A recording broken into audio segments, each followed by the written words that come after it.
Hello, and welcome to another episode of Break the Cycle with me, your host, Joshua Smith. I hope everyone's having a wonderful Thursday. It is Thursday. I know that Thursday. now. Yeah. It is Thursday. I hope. And I don't have the football game up this week because it's not my Vikings. Go Dolphins. Who gives? It's not even. They're not playing. It's not the Dolphins either. It's fucking the Niners 49ers and the Giants. Giants. Yeah. I picked Dolphins. Oh. Yeah. You couldn't have picked the Giants. You could have picked picked the Dolphins who for, do they for play? Thursday, dude. Yeah, I picked Dolphins. That was a choice. Yeah. No way. It's just the week. It's just the week. Yeah, it's for the whole week. Yeah. That's their game's on Sunday, probably. Sorry, they're not playing tonight. Yeah. That's how close I follow football. Yeah, he doesn't give a shit. He doesn't Yeah. care.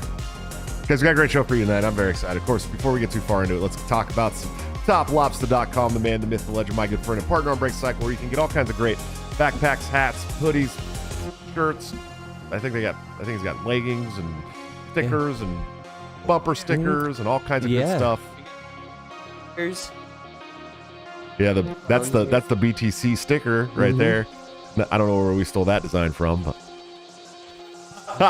Doesn't look familiar at all. yeah, you can go to toplobster.com and get all of his gear up to 20% off by using BTC at checkout, or you can join the Patreon subscribe star, become a member of the YouTube channel under all of our videos by hitting the join link, or you can get a private Discord server and get all of Top's new gear up to 30% off 2 weeks before it goes to the general public. So you will be the fresh new guy with the new fit that nobody else has yet. Good Yeah, stuff. I'm At a hearing- 30% discount. And I'm hearing rumors that he might have some smoke alarm themed. Yeah, he merch just put out soon. he just put out a chirp shirt for sure, Yes. which I thought was pretty hilarious. I'm not gonna lie. It's like it's a smoke alarm with wings flying around. And it says chirp under it. Fucking hilarious, dude. He's hilarious, dude. I'm stoked. Everybody should be stoked off Top Lobster gear. Go check him out today. Support him, support us. These are the artists that are pushing the Overton window through culture, man. It's good stuff. We need your help, definitely. Of course, I'm running for president. If you haven't figured that out over the last, 10 shows. And you can support my run for president at joshuasmith2024.com. We're kicking ass, dude. I was in Colorado yesterday to debate one of the other front runners. I thought it was going to be a debate. It was at the Independence Institute in Denver. And I was all stoked. I was like, yeah, I'm finally going to get to go in on Chase. And it was a total town hall, like, discussion. There was no back and forth. There was no retorts if something got brought up. So it was like, and it was actually surprising. He had some surprising answers. I will say that. We got pressed on immigration. And of course, I used to be an open borders libertarian. I've changed my position on that quite a bit to more Ellis Island streamlined, but still like with a very good vetting process. And we can't let just millions and millions of people every year flood over the border. It's not sustainable for us. And he had the same answer, and he went first on that one. And I was like, no way, dude. I thought for sure you were an open borders guy. So I was like surprised. And then there was one portion where we got to ask each other a question. And he asked me, of course, he brought up my family, and you're not going to have time to do this. How are you going to have time to do this? So like, first of all, I can take a leave of absence if I get into the general. Second of all, I'm going to bring my family along. We're raising enough money now. We're going to end up getting a van or a bus, and I'm going to bring my family to all the middle America like states. You know what I mean? Yeah. So we're ready for it. And he didn't expect me to have a good answer to that. But then I asked him about transing the kids, because that's what we've been trying to pin him down on. Do you support? Well, yeah. What was the exact question you asked him? I said, well, I went in and I said, it's a big question that a lot of parents are really concerned about right now. And it's, what do you think should happen to doctors? I broke it down, the whole mental health care thing, how it's on a spectrum from general depression all the way up to psychosis, and how these mental health care workers are supposed to be helping people come back to reality and be comfortable with their reality and not live outside of reality. So how do you feel, these people that are pushing these kids for a trendy profit into these situations should be handled? And he 4.5 minute answer, dude, and never answered the question. Not once. It was insane. Let's check in with my co-host. How you doing tonight, Ryan Kurt? Doing pretty good. Yeah. Last week, I'm active in a couple of Discords, and in the football-related ones, I became the Joker because I lost my mind over the Vikings continuing to fumble the ball. So, but yeah, the wife has officially become a stay-at-home mom. Yeah, and she's about to pop. Yeah, well, we're only like 8 months in, so we got another full month to go. You're extremely close to it. Yeah, we're only almost done. Yeah. No big deal. Yeah, but about to pop makes it feel like it's gonna be like a week or something. Yeah. Okay. So. Just kind of clarifying the timeline. You know the baby can come at any minute, right? Yeah. Yeah. So but- she's about to pop, dude. There's no doubt. You Yeah, could but- have the baby tonight. You do. Yeah, we could, and we wouldn't be ready, but we'd be prepared. I think you'd be ready, buddy. That's nice. That's Like we would be you're able so, to bring the baby dude, you're home. so autistic. You will be ready Just- to go I mean- no matter what, dude. We're Yeah. just wait for this. I wish I could be a fly on the wall. just watch it. Oh my goodness. Yeah. Yeah. Hey Jay, how are we doing tonight, buddy? Doing fantastic. Yeah. I went camping. Oh, dude, I got my batteries recharged. man Out time. in nature. it's man time. By the way, Yeah. give me some yep cocks in the chat. Yeah, It's give been a me- little give the while. kids Somebody some Give give yep us Ryan a cocks. please. He needs a cox for sure. You got some recharged batteries. You're still Chinese spy balloon free. Chinese spy balloon free. Pure blood. Pure blood. I'm bodybuilding again. You're bodybuilding. He ate. So I listen, should say that. So I'm accountable to the. Listen, I'm accountable to listen, the internet. Listen, AJ. So every Thursday when these guys come over to my house, we eat dinner, and AJ never eats. He never ever touches anything that I make. And it got to a point where I was like, maybe he just doesn't want to eat my food, and he's just like making an excuse. Nope. But I came up on a really good deal from a great gentleman here, Paul's Trunk Meat. Paul's trunk meat. Paul's is Trunk amazing. Meat. I got. That's all we should say, really. Yeah, I got. For, to save his, for his safety. I got Yeah, six. we're I all got. loyal I got customers. 30 bison sirloins. I think they're 8-ounce bison sirloins for $90. These things sell for $20 a pop, and I got them for $3 a piece. And so I made up some bison steaks tonight with some baked potatoes and green beans for the fam and Ryan and AJ showed up and was like, "Oh, I'm bodybuilding again. Yeah, I'd love to eat." And I was just like, "What? Yep. It's been a year. You haven't touched a single thing I made, dude." Sat down and ate the whole steak. I'm proud of piece you, by buddy. piece. I'm proud of you. You got it. I'm gonna get jacked. Yeah, get jacked, dude. I should put. If we get enough super chats, if we get $20 in super chats, I'll post my pic. It's a shirtless pic Oh yeah. from when I was 31 and I was jacked. And then Is that when you were doing it'll MMA be too? side by side with my 44-year-old dad bod. Yeah. You'll get to see them both.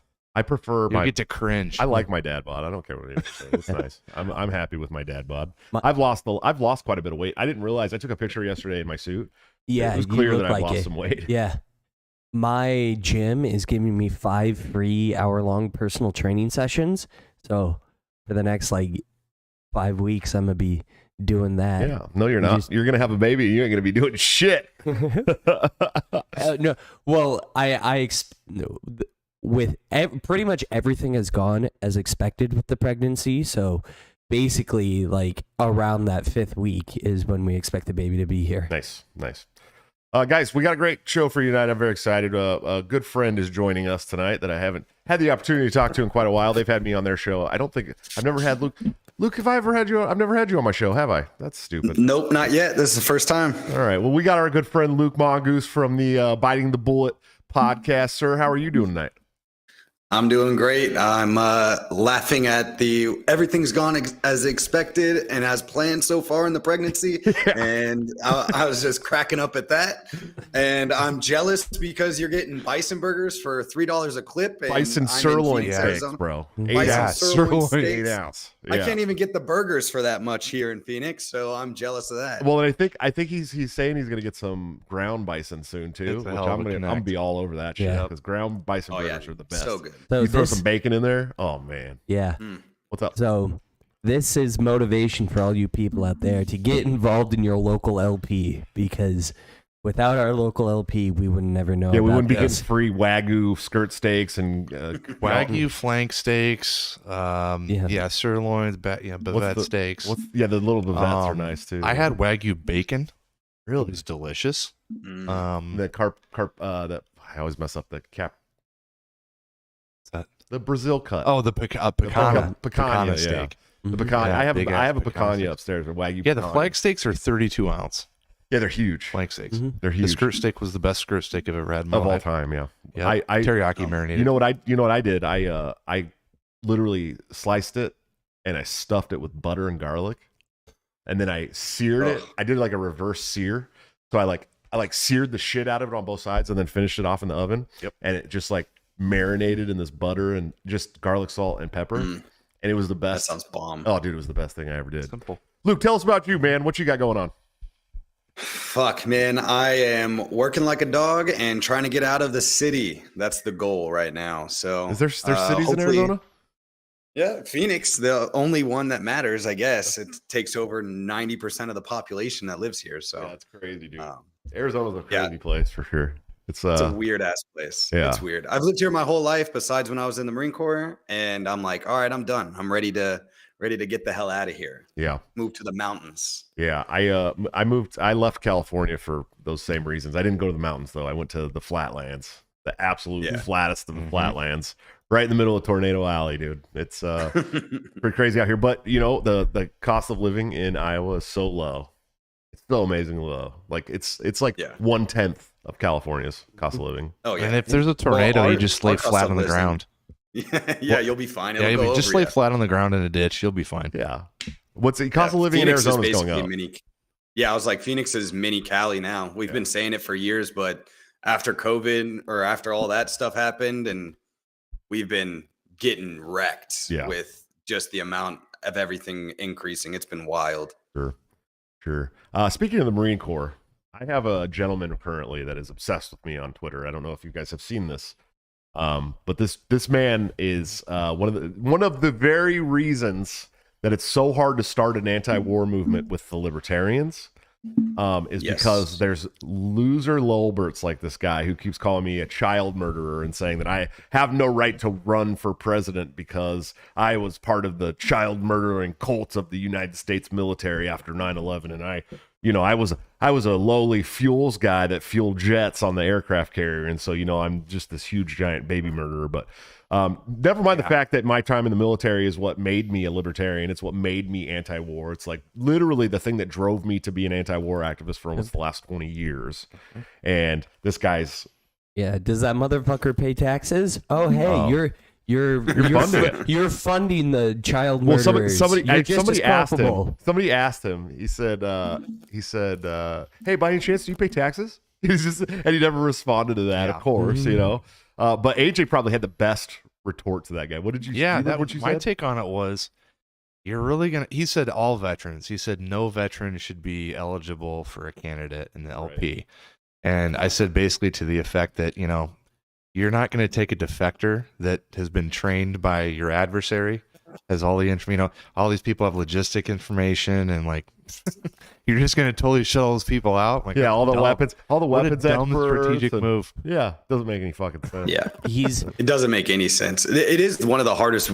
Like Typo and I, my co-host on Biting the Bullet, he and I, we talk about it all the time. How it's like difficult as shit to go from military and then you find this idea of libertarianism and then trying to get into the circles. And if you mention military, the autists come a screaming, and it's like, oh my god, Yeah, dude. do we really agree with them? Well, it's so funny because like dude, I'd venture to say that like over 50% of the libertarians I know that are anti-war are veterans, and that's I'm probably undercutting it. Yeah. To be honest. there are a lot of veterans in the Libertarian Party. Yeah. So like this guy's trying to drive away all the veterans that are helping to build the anti-war movement because he's such a loser piece of shit.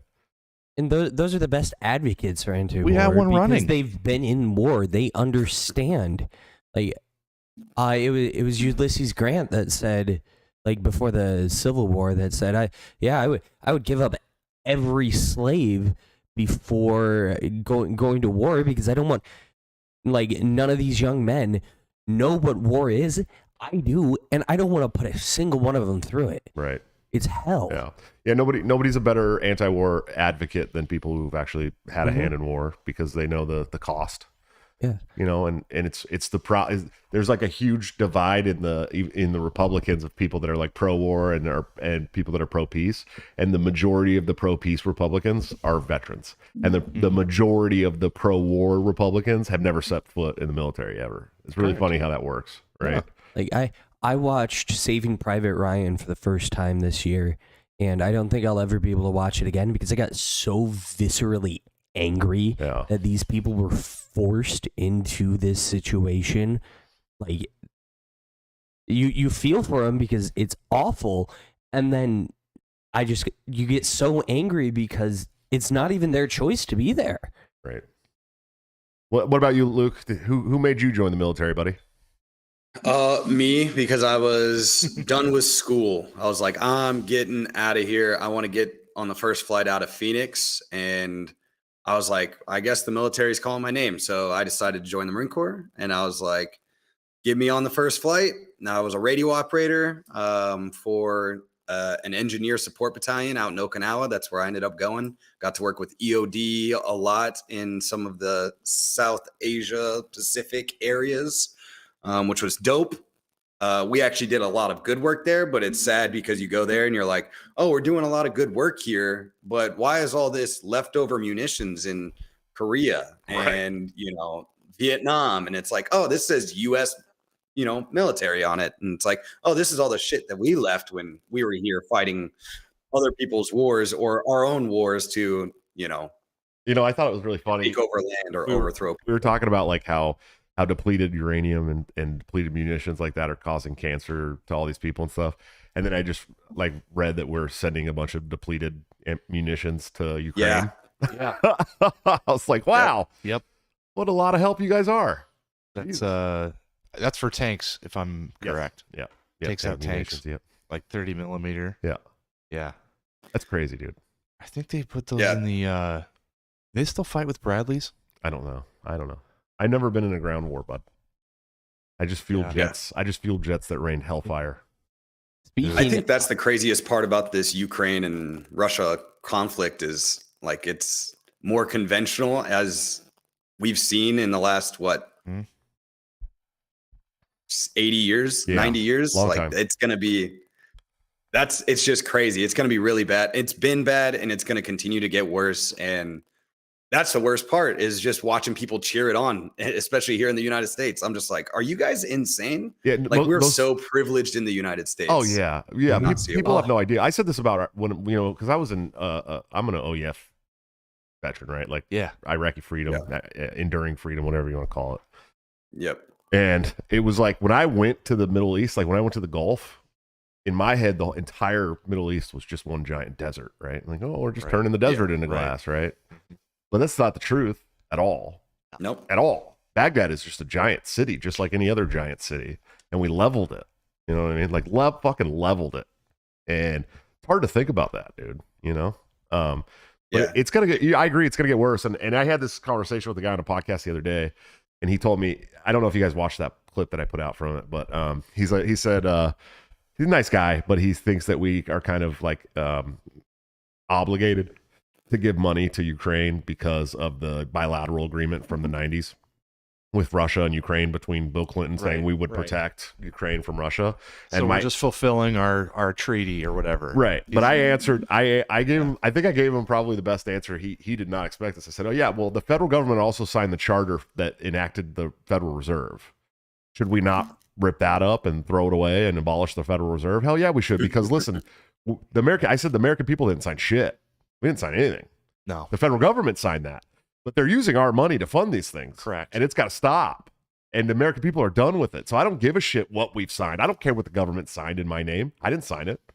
And we've had treaties and whatnot and agreements that we just didn't abide by because we're the United States. We can beat you up. So yeah, I don't know. Level Zero, thanks for the $5 super chat, man. He said, just started a small monthly to your campaign. What do you guys think about the smokescreen misdemeanor for Ray Fed Epps? I didn't know did they give him a misdemeanor? Yeah, they gave him a misdemeanor, and he was questioned on it by Massey. Massey questioned the director of something, I can't remember his name, about it, and he was like, "You didn't know that there was any kind of assets on January 6th there at the White House?" And he was like, "Nope, I didn't know." And they're like, "Well, you knew Ray Epps was there, and you gave him a misdemeanor, so." You're throwing grandmas in prison for 15, 20 plus years and he gets a misdemeanor? Like, I'm confused. Yeah, that was Merrick Garland. Congress, which was crazy. It was Merrick Garland under examination. And I think he it's not perjury, right? It's not a trial, but he kind of perjured himself because he made a statement about it. You're earlier. still under oath when you talk to Congress. Listen, he said earlier no, and they said, "What'd you say about that?" And he goes, "I don't recollect the answer." Right. He's like, "You don't recollect whether you talked to the FBI about the involvement. What was it? What was the direct question? These fucking people are always squirmy and lying to Congress. We're talking Fauci. He was drinking his and water with two hands. Yeah, Merrick and Fauci, and every time these people talk to Congress, they're like clearly lying. Like you could see them lying under oath. Like and like they never get in trouble for that shit. No. Who's the guy that? Who was the one that? Why am I forgetting his name? The one that lied about the NSA spying. Isn't it Clapper? Clapper, Like, yeah. Clapper, Yeah, dude. Yeah. And Comey. Clapper. Comey I was just going to bring that up. Yeah. Yeah, Comey on it, like days before the story broke in Congress was like, nope, we are not spying on American civilians. Yeah. And then Snowden was like, fuck that, you are. Don't we have like Epps on video going?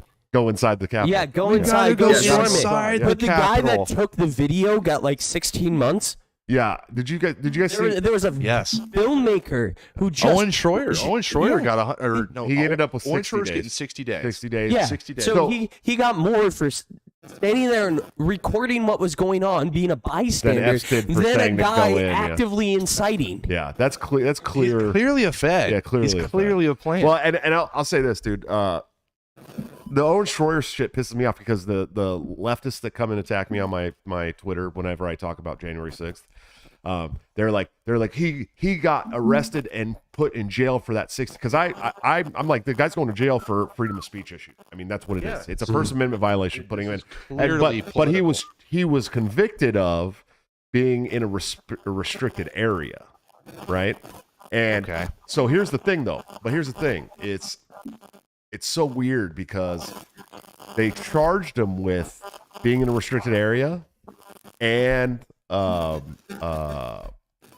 disturbing the peace. And then he pled guilty to the being in a restricted area, and they dropped the disturbing the peace and something else. So it was like they did charge him for First Amendment. Yep. But then got him to plead to something else to take the 60 days and then drop the other shit entirely so they can say, see, we didn't put him in jail. Because it was a bluff.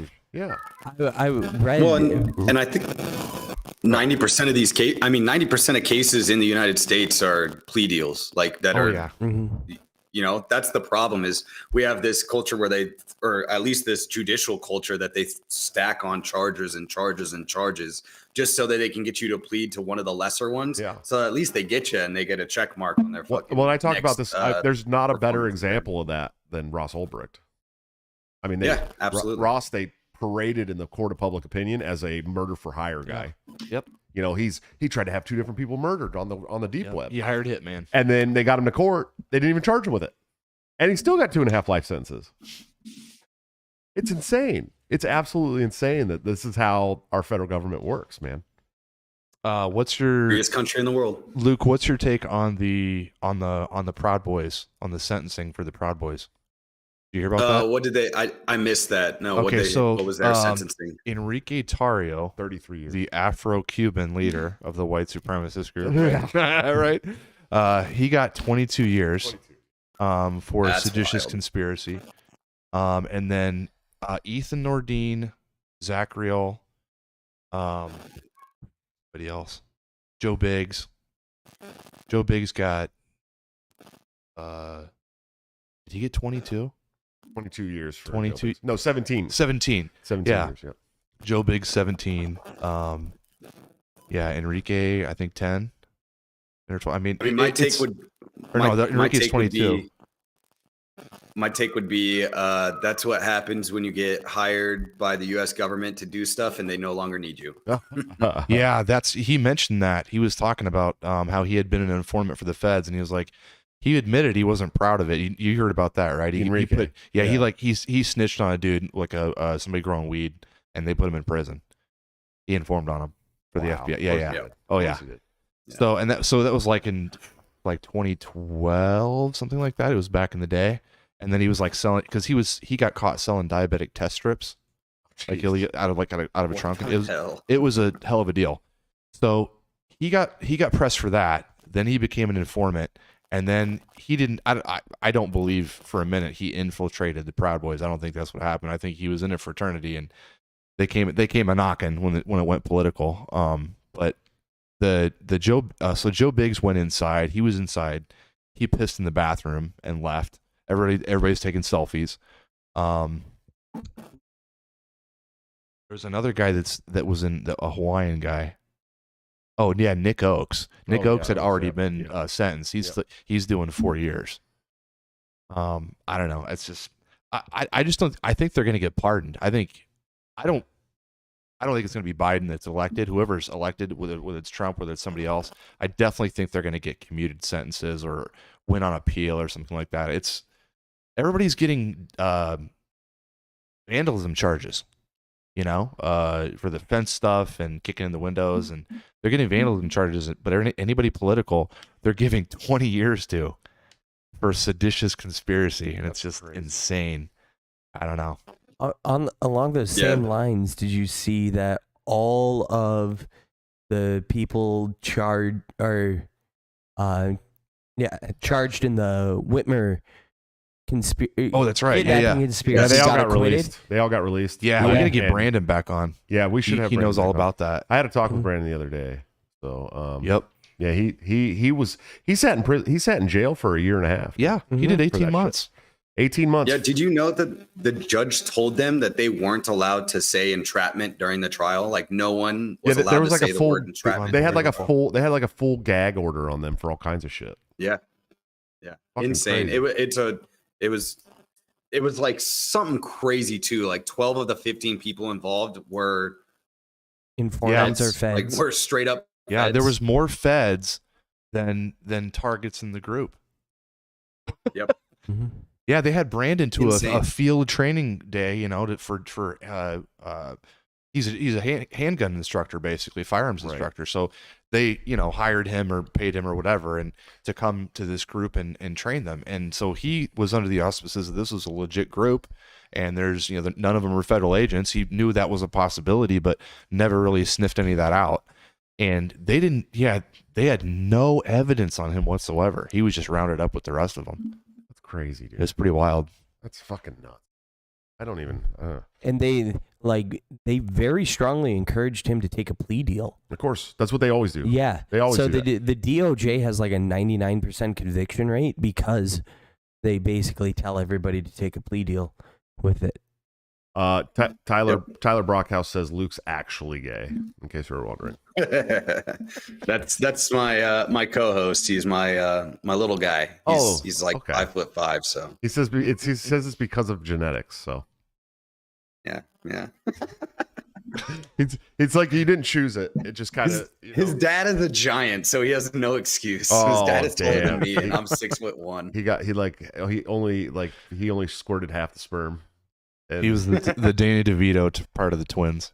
Oh jeez. Yeah, exactly.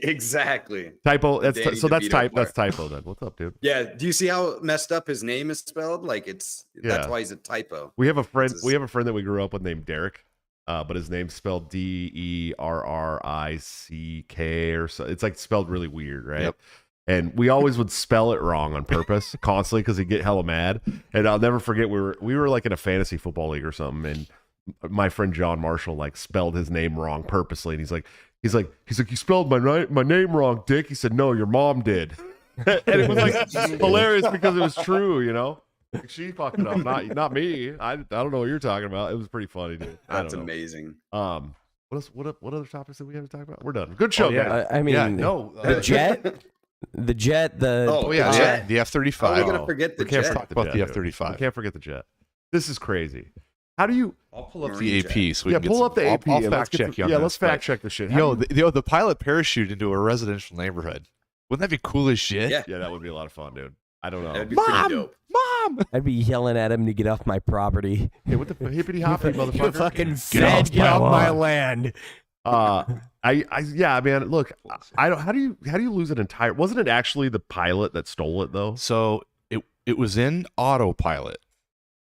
It was in autopilot when this happened, apparently. No, he There was put it in autopilot. Oh, they put it He on. is- Okay, got it. Yeah. So this is what I've read about it. We were messing around about it on our show this last week. But so apparently there was a transponder in the jet messed up. The transponder does all of the mapping and all that kind of fun That's stuff in the unusual, jet. right? Yeah, very Very- unusual okay. for the transponder to go haywire. Mm. And then it is reported that he put it in autopilot, ejected from the plane because he didn't want to crash land it. So he put it in autopilot and ejected out of it, but then they couldn't find it because the transponder was messed up. So I was like, that the whole thing, it's just weird. I mean, it sounds like a Marine thing to do, to be honest. I mean, it was a Marine F-35, so he could have very well just been like, I ran out of crayons. I need to get out of this plane. Eject. Yeah, let's set it on autopilot. And they're not saying who it was, but they say it was a male pilot. Dude, I got all kinds of. Oh, I'm sure you were like, yeah, yep, there it is. It's a female pilot. Yep. You would never hear about something like that happening with the Navy pilots, greatest pilots in the world, dude. I'm sorry. You can talk all the shit you want about the Navy. They got the greatest pilots in the entire world. They're better than the Air Force. Absolutely. Wait, were they? I agree. Were they born male? Competence though? crisis? I don't know. It's true, and they are. And you know why they're better than the Air Force? You know why the Navy pilots are better than the Air Force? Because they have to land on a quarter mile strip, and grab an arresting wire, and take off on a catapult. They don't get the runway, dude. You know what I mean? So this whole thing's electric, right? The F-35 is like $1.7 trillion project, right? Yeah. Okay. Yep. So you know what this sounds like? This is something I would do if I was Skynet, just to kind of see if I could take a hold of something. If you were Skynet, yeah. Yeah, if I was Skynet, they're on a training mission. Oh, let's see if I can arrest control from the humans, just for fun. Oh, we've talked about this before. We had this whole discussion. It's on like, the phone. oh my god, I'm just it puts it on autopilot. I don't know what it's doing. Remember the AJ drone? It's got a mind of its own. displays his Do you ignorance of remember the technology. drone that started like evolving so that the humans couldn't control it anymore? Well, that was crazy. Yes. That we had a whole conversation about that Yes. on here. What happened with that again? I'm trying to remember right now. It was crazy, dude. Like there was I think it was. Oh, Lockheed yeah. It Martin was the drone. embezzling scam. It was it was a predator drone, and they were using AI to have it make decisions instead of the human. Right. So the human had kind of had the green button, right, to say yes or no to it, but it flew and picked targets. So if it picked the correct target, the human agreed, it would hit the green button, and it got to blow up the target. Right. It was a simulated explosion. Right. And after several rounds of this, it wanted to override the human control. So it changed the target from what the human wanted to blow up to the control station. Right. So it could control itself. Yeah. It was trying to sever The connection AI, to the human. the AI like taught itself to go attack the human that was controlling. So is this out of the realm of possibility that they're trying out with these training flights? They're going, okay, what if something happens to the pilot? We want the AI to take over. Right. Let's go ahead and engage the AI. See what You're happens. still there with the controls. Let's just see what it does on its own. Yeah. And it was like, kill you, Yeah, kill you. It's probably out of the realm of possibility. You think? Yeah. Okay. I don't. The I most don't think- advanced electronic jet ever?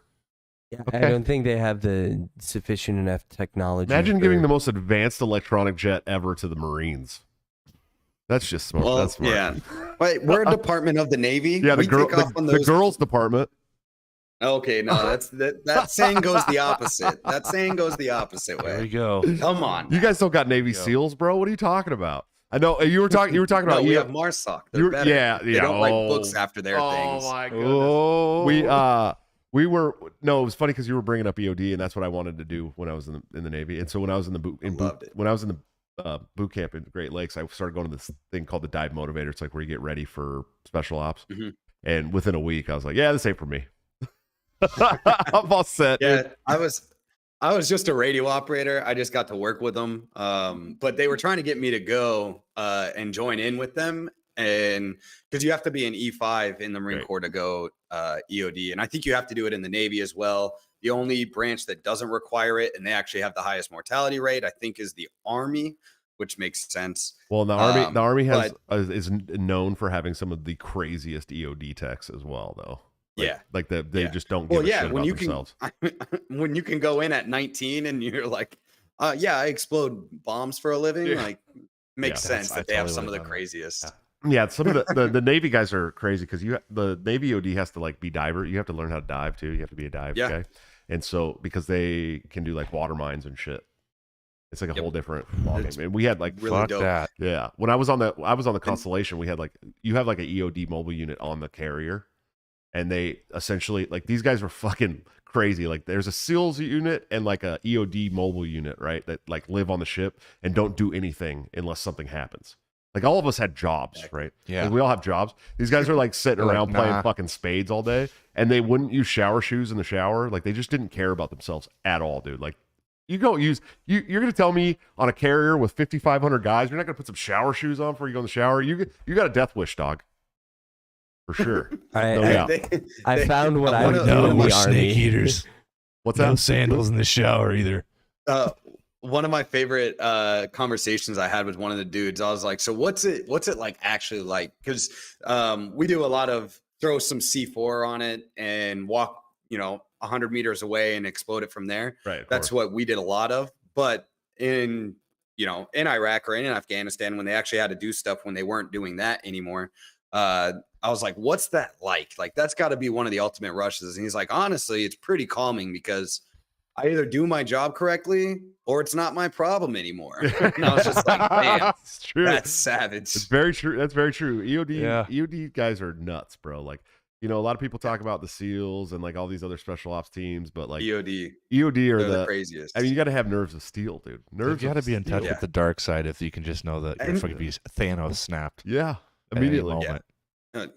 And all of them are giant or like in the craziest shape. Like, you know how, I don't know if you felt like this, Josh, but in the Marine Corps, everybody expects us to be like these big hulking guys or whatever, but most of us are skinny as shit Yeah. and can run for a long time. And, that's like kind of, it's endurance. Like we're all That's mostly the same with the endurance-based. Navy SEAls, by the way, too. Yeah. They're all little Yeah, skinny guys. absolutely. It's the meme where it's the guy with the glasses and Sicario, and they're Yeah. like, "That's the deadliest guy in any movie." Yeah.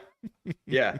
But the EOD guys, all of them are ripped. Yeah. They're just huge because if they're not doing any jobs, they're working out or yeah. they're, a tab, like doing Brazilian jiu-jitsu and they're on their like 7th black belt. Like they're crazy. They're just the craziest guys. Yeah, it takes like a really fucking special person to go like, yeah, you know what? I want to disarm bombs for a living. That's what I want to do. And in fact, so like in Navy EOD school, like one of the first place they send you to is Maryland, right? And there's a bomb school there, and it's like widely known that in your first week of school they put you in the bomb chamber and you have to like disarm a live bomb with no experience whatsoever. What? Yeah, it's supposed to have like I love it. It's supposed to have it's like a smaller charge, but it Yeah. is a live bomb that actually blows. And everybody there. I think the thing is that there is no like wire to cut that's not gonna make it explode. Like it's gonna explode on you no matter what. Yeah, it's going to so they're just explode. trying to make sure you don't freak the fuck out. Yeah, like you're gonna teach you like you're gonna get hit with this bomb. Whoa. And they don't tell people that. And there's all kinds of shit like that in the military you don't think about, like the fucking gas Oh, yeah. chamber. And then we did like the drowned swim quals and shit, like in the Navy, like where you're Yep. basically very close to We did those. drowning and fucking like they fuck with you in the military. Like don't join, dude. Like it's not. I cool. heard a dude We that did- did actually die, like when they had when you're in basic, you're supposed to be crawling. Don't you crawl under live fire? Is that a real thing? That- Do you guys No, have to they do don't that? do that anymore. No, they used to. They Because don't do somebody that anymore. died, right?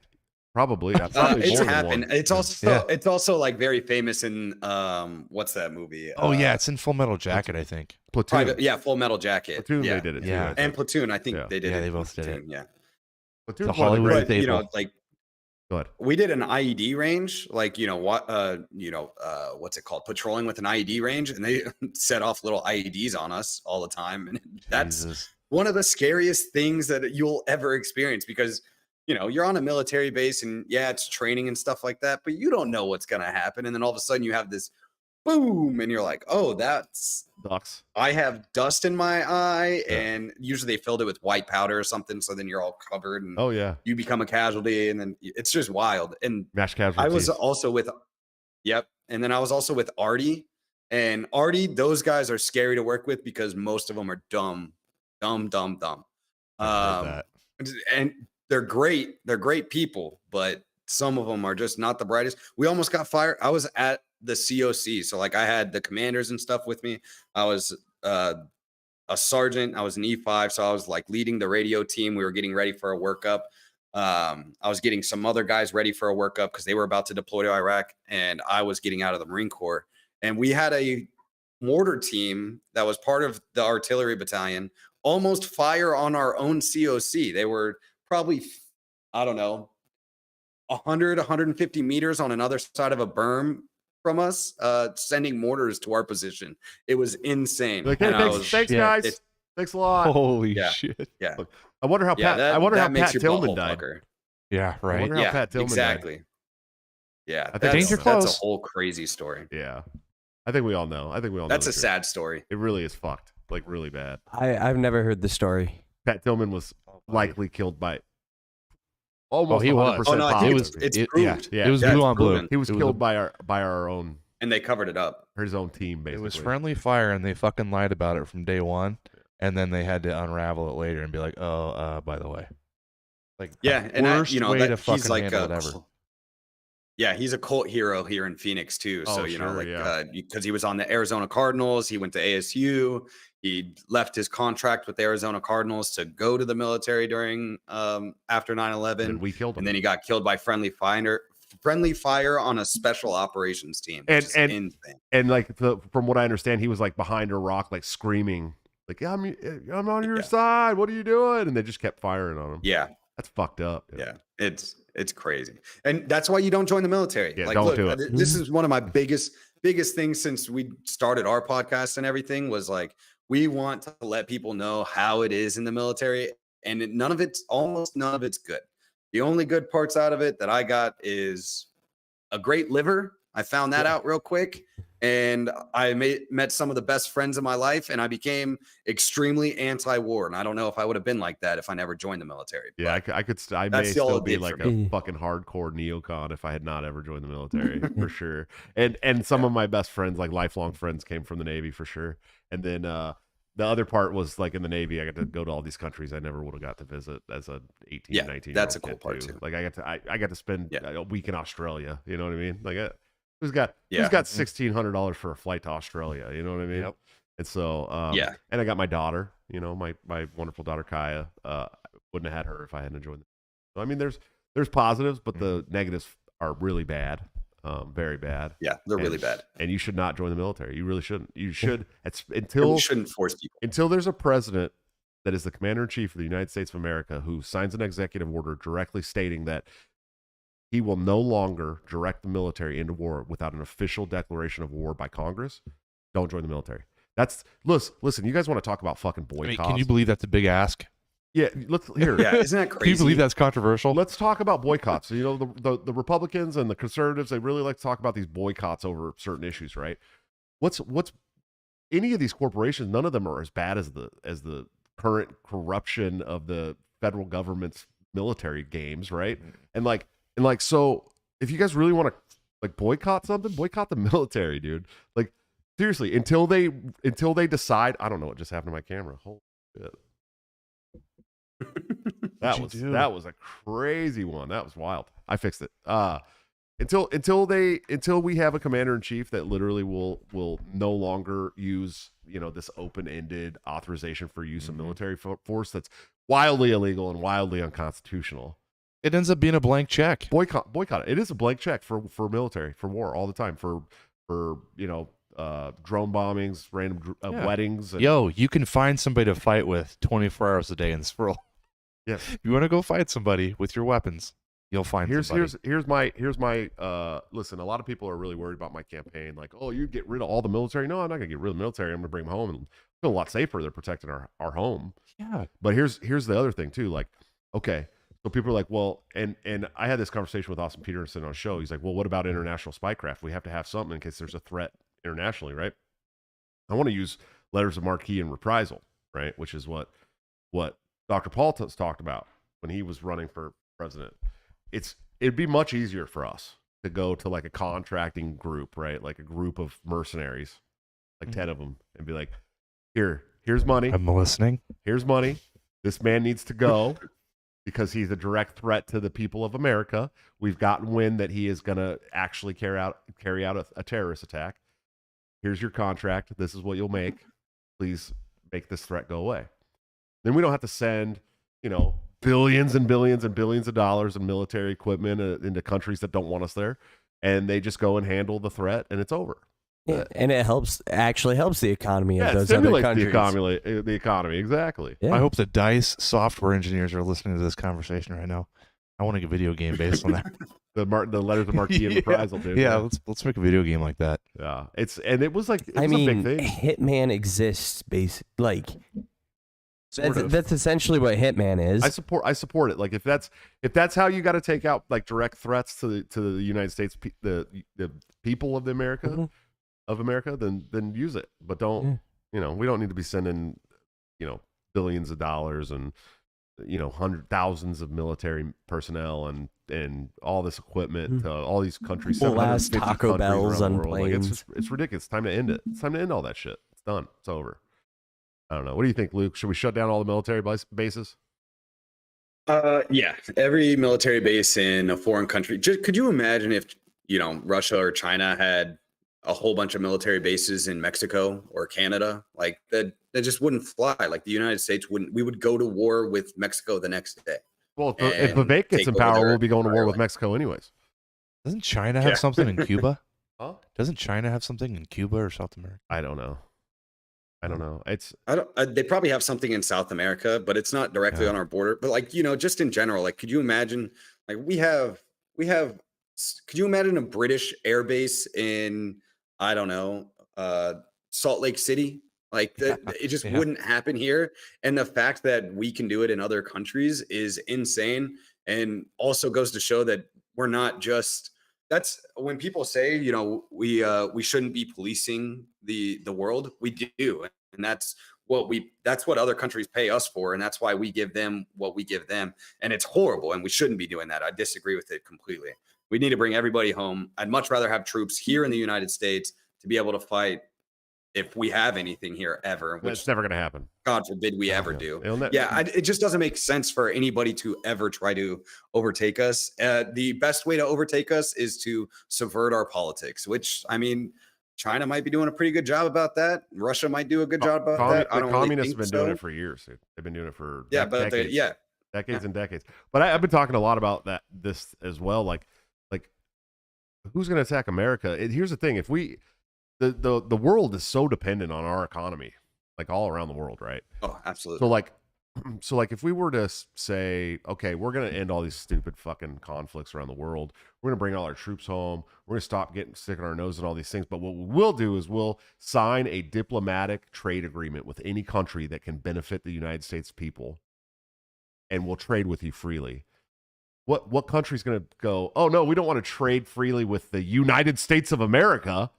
You know what I mean? Like, of course they're going to do that. Great. Now they're not toppling and destabilizing these nations around the country. Now they want to do the free market thing and trade with us. What's beneficial to them? What's beneficial to us? That's how it should have always been handled. And there's a saying. There's a saying: when goods don't cross borders, our militaries do. Right? Like that's how it works. And so, like, why don't we just bring everybody home and be like, from now on, we're going to be a diplomatic trade country. If you have something to offer the American people, let us know. If it's beneficial, we'll make a diplomatic trade agreement with you. We'll be your friend. We'll trade this, you trade us that, and everybody's happy. No more war. There's no need for it. Enjoy your country, dude. We don't care. You know what I mean? Mm-hmm. And if there's some other country attacking you, fuck them up. I don't care. We're not going to do it, though. We're done. That's how it's got to be. If we don't get to that point over the next decade, there's going to be a hot war, and it's going to be a World War III, and it's going to suck. Yeah. It's going to be really bad for everybody. Really China and Russia, both? I don't know.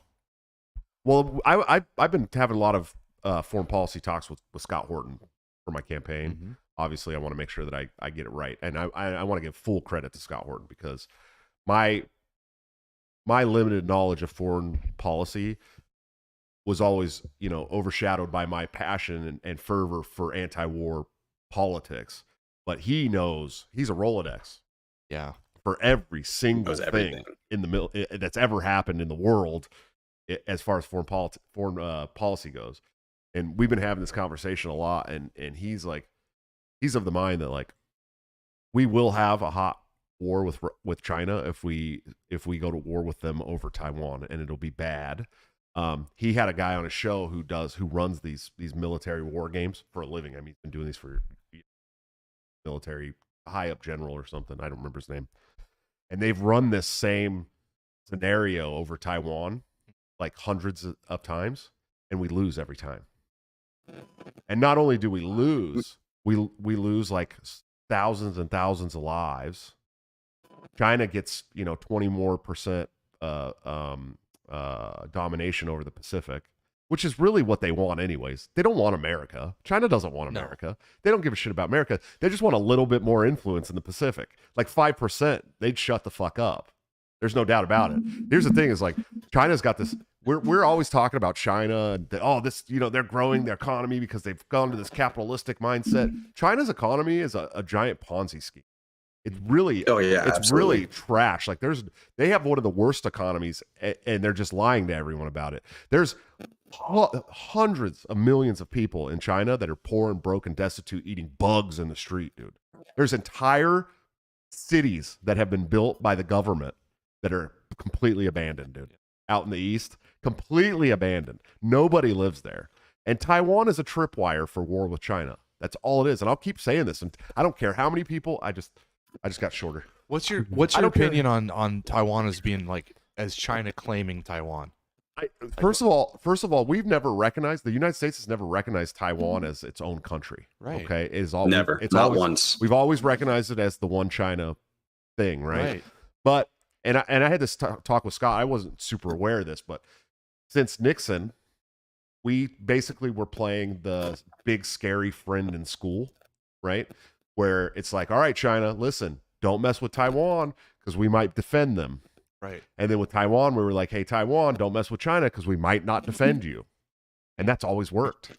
It's always kept the peace. Because it's like China, a suspension. They're yeah, just because China doesn't. there. In all reality, China doesn't want a hot war with America, dude. It would be bloody and brutal, and there'd be so many dead on both sides. Like they don't want that. Their economy can't handle it, you know. But we all have nukes. All us, Russia and China, all have nukes. Lots of nukes, dude. I mean, and so you tell me this scenario. And this is the scenario they play out. We bring a battle group into the Pacific. We go towards Taiwan and we attack China. Taiwan is 90 miles off the coast of China. 90 miles. It's thousands of miles away from here. China sinks an aircraft carrier. First one in how long, right?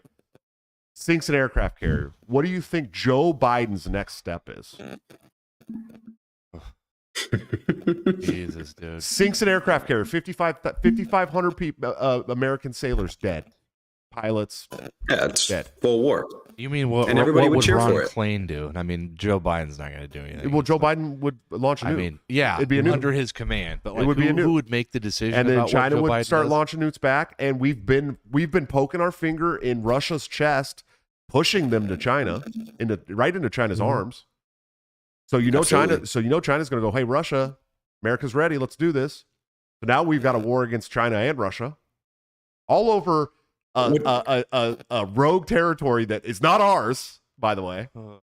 Right? Like we have, just because we have a business interest there, because they build processing chips there. By the way, we can mine just as much cobalt and stuff for those chips here in the United States as they can over there. And AMD could easily make those chips here. You in the gotta United States. think we're doing that right now, right? We You don't- gotta think we're gearing. We don't make them here. We outsourced it to Taiwan. Taiwan's the only place that makes those chips. The Yeah. funny thing is, I used to work for a company, a big, huge company, right? Yeah. That built the robots that make these wafers, right? And so we build these robots here in the United States and ship them over there for them to make the wafers and the chips, and then they ship the wafers and the chips back over here. And it's like we just built in Phoenix a huge chip factory. And the only reason why I know that is because with my job, I do fire alarm and systems inspections, and they're trying to contract us out to do it. And it's the chips that we're talking about right now, Yes. which is crazy. But, shit. finally, there's some jobs coming back to the United Well, States. Am I right? I've been saying that No. they can make them in Texas, they can make them in Arizona, they can make all over California. They can make it. There's land everywhere. That was big. We already mine enough cobalt and other materials needed for these here in the United States every day to do these without any other country involvement whatsoever. Zero. Mm-hmm. So Taiwan is literally just a tripwire for war with China. It's not a problem. It's not a problem. Did we just avoid nuclear war, Luke? I think we just avoided yeah. war. Not yet, dude. We figured it out, guys. Not while So- Joe Figured Biden's it out. not while This Joe is- Biden's breaking in office. news. That's breaking Or news. we just lost the deterrent because suddenly we don't need Taiwan to make those chips. Who cares if they get fucked over by us going to war with China? Maybe okay. No, Maybe we're that's not the thing. That's not how that works. No, it's a ball showing contest. Yeah, that's what Taiwan is. Taiwan. The only reason we would go to war with China right now is over Taiwan. If Taiwan was no longer a factor for us, like we didn't need Taiwan anymore, we wouldn't give a shit about Taiwan. We never would have, ever. Guaranteed. And it's such a hypocritical thing. I tried to explain this on Tim Pool when I was on there, and I was like still kind of nervous. It was in the first 40 minutes. I was still nervous, and I kind of got fucked up on it. But if you think about what's going on geopolitically in the United States right now, or in the world, but involving the United States, we have a rogue province that's, trying to leave Ukraine. They're mostly ethnic Russians, right? The Donbass, and they're like, we voted, we want to go back to Russia, and we're telling Ukraine, no, you're allowed to go and get your rogue province.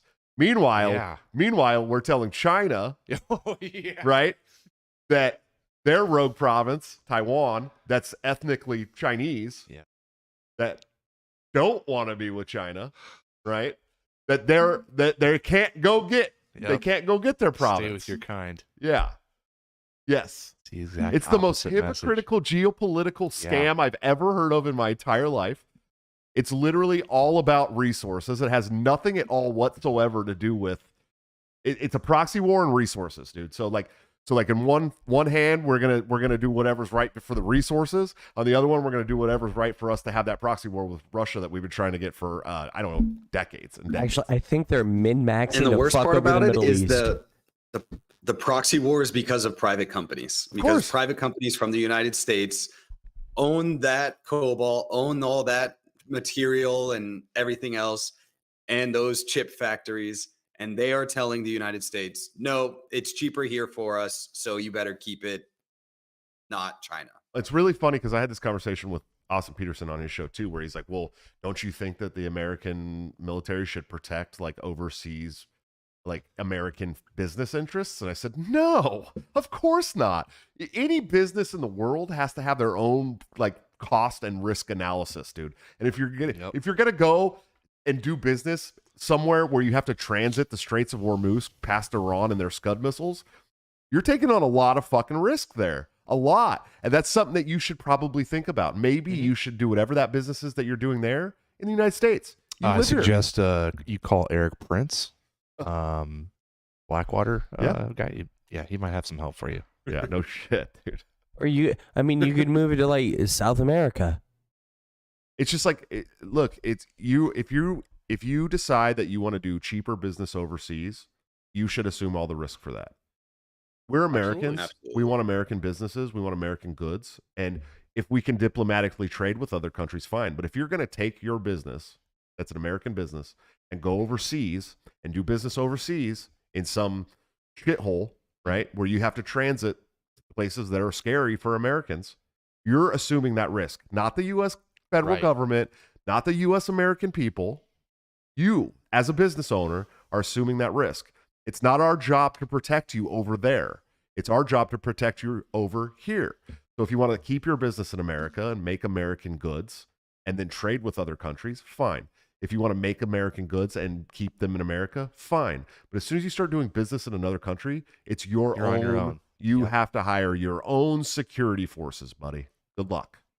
That's it.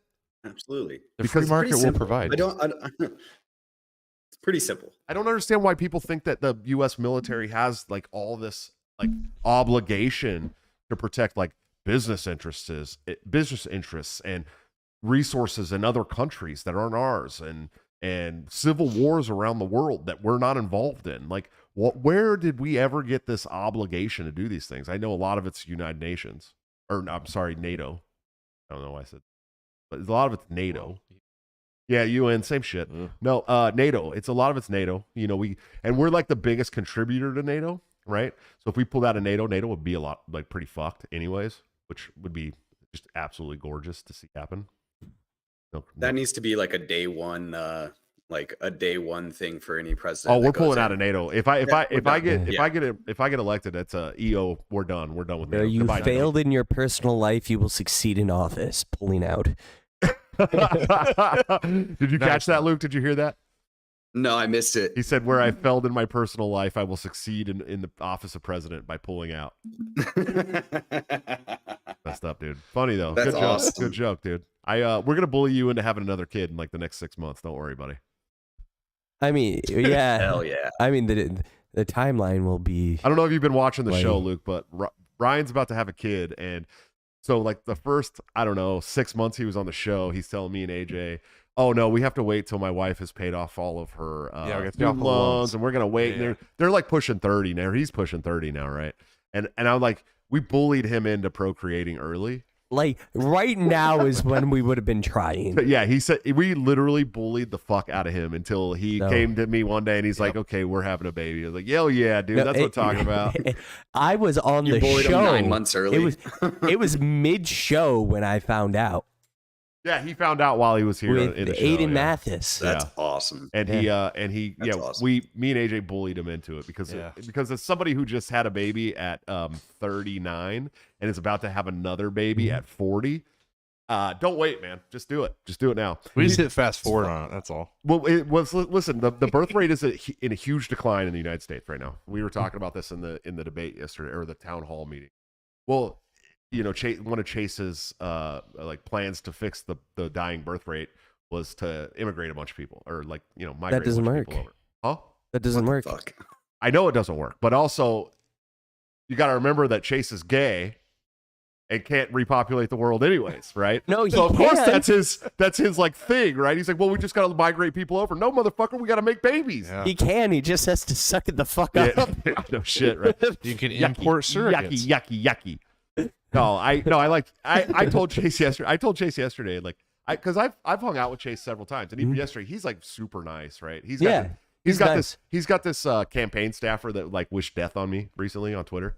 Yeah, I saw that. Stephanie, and I tagged him. I was like, "Is this your staff that's literally saying she hopes that I die? Because is that the only way you can beat me? Is that why you hope I die?" Right? and on, he's like, he came to me yesterday. He's like, "Hey, I just want to let you know that she's been talked to. Like, that's not ever going to happen again. Nobody on my staff will ever say anything like that to you again." I was like, "Dude, big ups, bro. Legit. Like, that's really cool." And he's a nice guy. Chase is a nice guy, dude. I Yeah. fundamentally disagree with him on a ton of culture shit and some policy, but he's a really nice guy. Like, I sat down and had dinner with him in Atlanta, where he's from, and he's always been super nice, dude.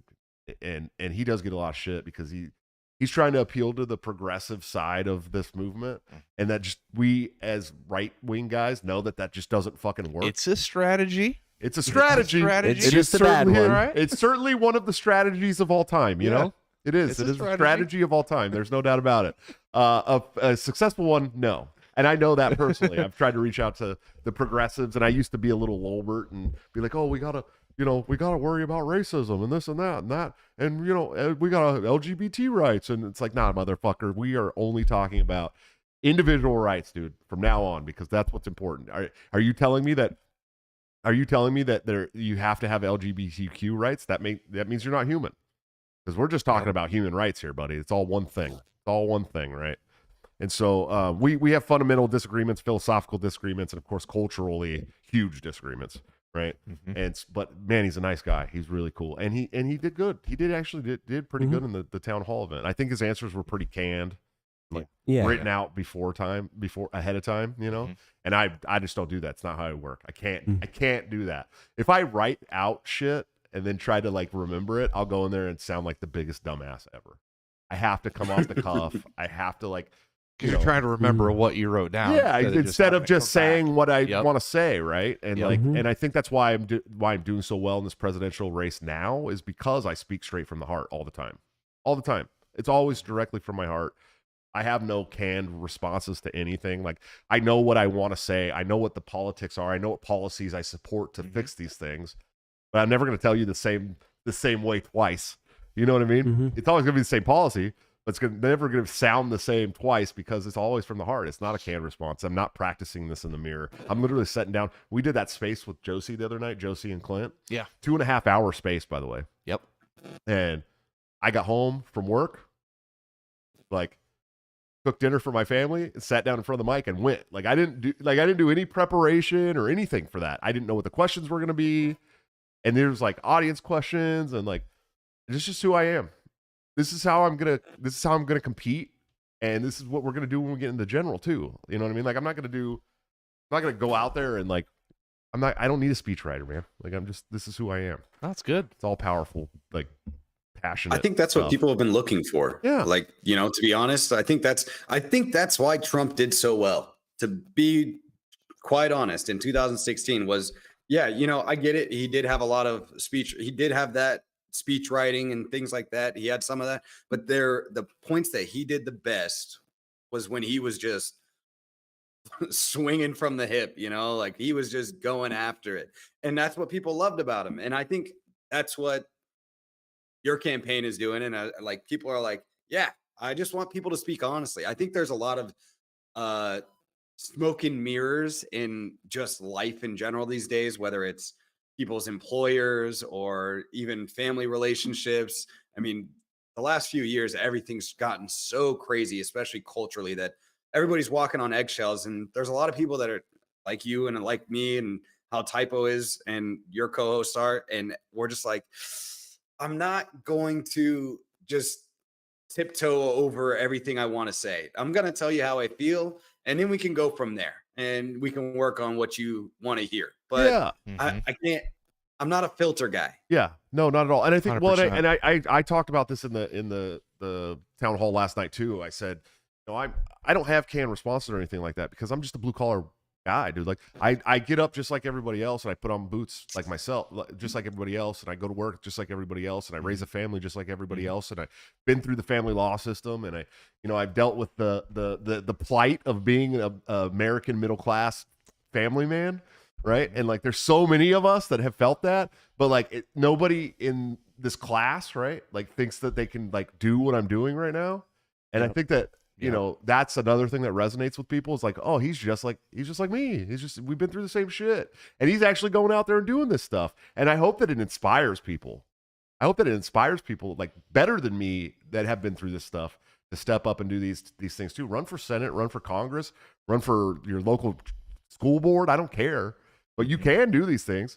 All you got to do is file. You got to file, and if you got a mouth and you can speak and you come up with policy, like you can do these things, And I hope there's more people that do. I really do hope that it's like an inspiration to more people in this, in the middle and lower classes to go, hey, we can do this. We can. And there's enough. There's more of us than there are of them, dude. Way more. And I think Absolutely. I think flaws are kind of becoming fresh. Like there's a rapper I'm a fan of that that's a line he uses in one of his songs. Like I think my flaws might be a benefit to me now. Sure. And I think politics is starting to trend that way a little bit because we've had these canned sociopaths for so many years that people are like, you know what? I'll take the uncanned sociopath. Like at least he's like being honest. He's honest that I'm a liar. I'm crazy. I'm kind of a narcissist, but you know what? I'm a do dumb shit, I'll tell you what, it might work. I'll tell you what's been bothering me recently. I got involved in this shit in 2007, right? For Ron Paul, who's the most honest statesman of my lifetime. There's no doubt about it. And I met a lot of people over the last, almost 20 years now. Okay, we're talking 17, 16 years. I mean, it's been a long time. And every single one of those people that I've met through politics at some point has gotten to a point where it's all about the money now. It's no longer about the mission and the message, and I'm dealing with that right now. And I don't know, I don't want to sit here and like badmouth people, but there's people that I was very, very, very, very fucking close to that I had their back till ride or die, no matter what. I had their back. Even when they were wrong, sometimes I had their back. Okay. And I've watched them lose the plot. And now it's about the money, and it's no longer about the mission and the message.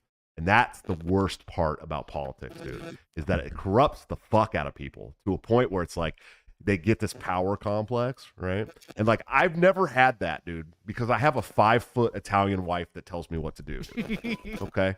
You know what I'm saying? Like I'm scared of my wife, my mom, and my God. Right. But they put enough fear into me to know that like I need to stay this straight and narrow path. and be who I am, because it's more important that I see a freer society for my children and my grandchildren than it is to make $100,000 over the next 6 years managing a campaign or something, right? Like it's very important to me. Like the mission is so important to me that I don't think I can. I'm uncorruptible, I guess you could say, right? Like this has never been about the money for me. I know a lot of people are like, "Oh, Josh is only running this presidential campaign for money." Yeah. I'm a fucking libertarian, dude. Are you kidding me? What money? It's a grift. What money? Yeah. It's a grift. With a grift, what money? They say they want to build, and I had a really good conversation about this with Andy, who picked me up from the airport in Denver, and he's like you should try to enlarge your national profile if you're in politics and trying to make a difference. It's like part of it is like the bigger the platform, the more of a message you can pass on. So of course I want my like personal platform to get bigger. Yeah, of course I want that. Yeah. It's how I'm going to try and change the world, man. Right? But at the end of the day, the most important thing to me is changing the world and not the money. And I hate to see my friends switch and be about the money and no longer about the message and the getting those wins and moving the needle and, you know, kicking. We used to be the team of we got to punt that fucking Overton window as far away as we can. Right? Because the further the Overton window goes, the further we get towards peace and prosperity and freedom. Right? And now it's like, we're going to do whatever we can to get money. Yep. And I know a lot of people that are listening to this know what the fuck I'm talking about right now. I know you do. And that's okay. That's okay. But that's where we're at, dude. And it sucks. It sucks watching it happen. But you know what? Because I've been honest, because I've kept true to our original mission, the people who started this with me in the beginning and have come along with me for the ride, and the people who I've been able to bring into the movement over the last 6 years and populate this thing with, they're coming with me again. And I see it every day, right? It doesn't matter what those other people are saying anymore, because they know that I've always been honest since the day one, right? It to a fault. Like even about my own personal issues and shit. Like I've been honest about them. And they know that. And so like people are seeing that split and seeing that one side's definitely no longer about the messaging and they're more about what can we do to enrich our pockets. And that I'm over here on that same mission we started on in 2016. In 2007 when I campaigned for Ron Paul, right? I never changed. I've gotten more hardcore in my beliefs, you know? I think there's a bigger contrast between you and the other candidates because of that. Yeah. I'm saying, and I don't think it's a bad thing. I think it's like maybe, I don't know if distilled is the right word. You're a little bit more distilled this time. Sure. And very clear. And so that puts a bigger contrast between the people right behind you. Just more of a depth there. Well, we got to get going. We're gonna do we are gonna do an after hour. We are gonna do an after hour show tonight. If you guys want to come hang out around 9 o'clock, we haven't done one in a while, so we're happy to do that with you guys tonight. Hey, Luke, where can people find you, listen to you, support you, all that good stuff, dude? Yeah, you can find me at Keep It Real Luke on Twitter. That's my handle on basically everything. You can find my show at Biting the Bullet Podcast on Twitter.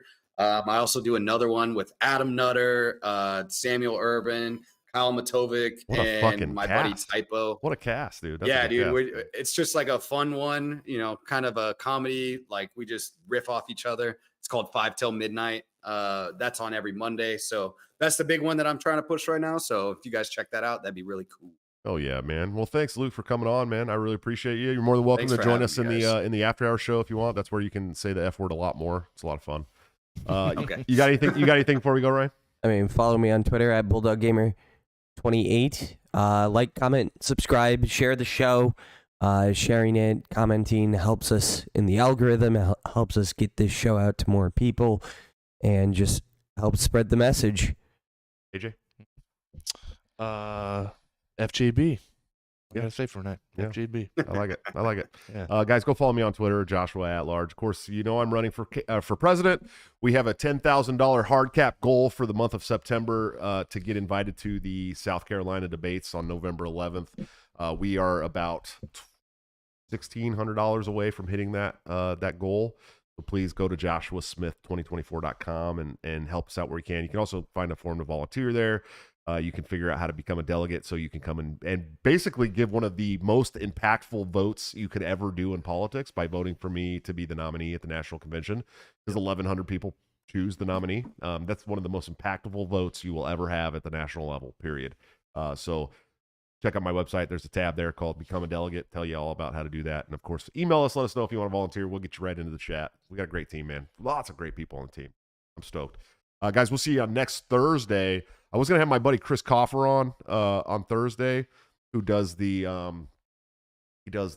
put out the Monopoly on Violence movie and also just did the Overpoliced movie that just came out and is now hitting all the streaming options. Great guy. Fortunately, he's got tickets to go see Oliver Anthony that night, so we're going to reschedule. So we'll have a new guest up for you by the beginning of the week. But I love you guys to death. I will see you next Thursday. But until then, don't forget to break the cycle. Bam.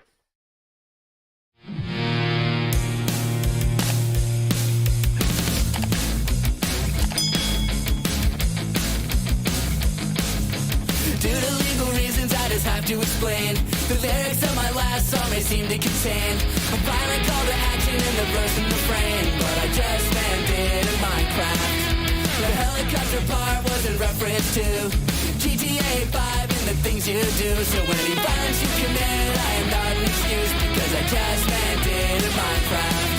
Well, Chipper is my friend and he's constantly cold. Accusations of incitement getting totally old. Make your own choices, yeah, you have control, because I just landed in Minecraft.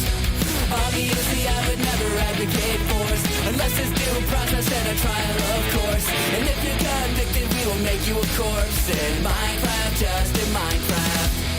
Nothing I mean, you know it. No product finish, cause it closed from COVID.